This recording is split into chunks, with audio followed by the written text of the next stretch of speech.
Bonjour les amis, revenons sur deux actualités d'hier, le 21 avril. La première, le 20e Forum économique asiatique, appelé aussi le Forum de Boao pour l'Asie, qui est maintenant terminé sur l'île méridionale chinoise de Hainan, après 4 jours de conférences et de tables rondes intenses. Le thème de cette année était « Un monde en mutation », collaborer pour renforcer la gouvernance mondiale et faire avancer la coopération dans le cadre de l'ICR, l'initiative Ceinture et Route. Plus de 2600 représentants d'une soixantaine de pays ont fait le déplacement à Boao pour assister en personne au forum, qui était la première conférence internationale hors ligne d'une telle envergure depuis la pandémie de Covid-19. Les participants ont envoyé au monde une série de signaux forts et encourageants comme suivant. L'Asie se débrouille plutôt bien dans sa lutte contre la pandémie et son rétablissement économique. L'économie mondiale est encore fragile, il faut collaborer pour la protéger, ou encore l'ICR pourra contribuer à la reprise de l'économie mondiale.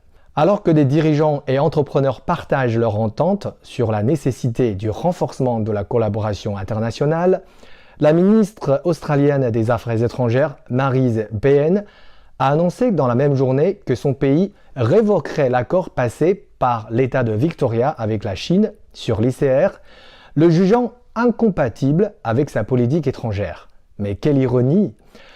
À un moment où le monde a tellement besoin de concertation et de coopération pour préserver et stimuler une économie fragilisée par la pandémie, annoncer la révocation d'un accord censé pouvoir apporter du bien à l'Australie, du moins à l'État de Victoria, quel drôle de raisonnement de la part du gouvernement fédéral australien. La Chine a immédiatement réagi en qualifiant cette décision de nouvelle provocation.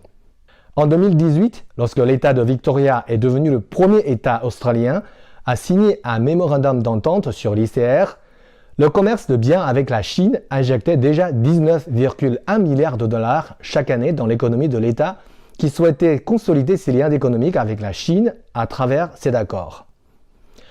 Malgré l'opposition de certains hommes politiques à Canberra, l'État de Victoria a tenu bon et a signé un autre accord en 2019 avec la Chine.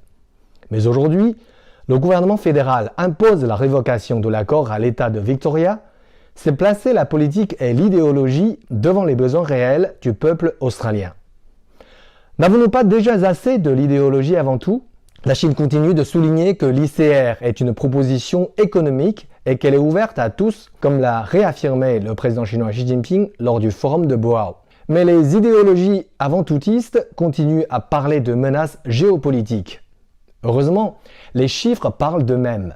Jusqu'à présent, 138 pays se sont déjà associés à l'ICR et la Banque mondiale estime qu'elle permettra à plus de 40 millions de personnes de sortir de la pauvreté d'ici 2030. La Chine propose l'ICR comme une option, mais ne l'impose à personne. Chaque pays a le libre choix, évidemment, devant cette proposition, mais d'un côté, il y a le choix de 138 pays et de l'autre, il y a un choix, celui de l'Australie, plus précisément du gouvernement fédéral australien. Lequel est le plus sage? Laissons l'histoire juger.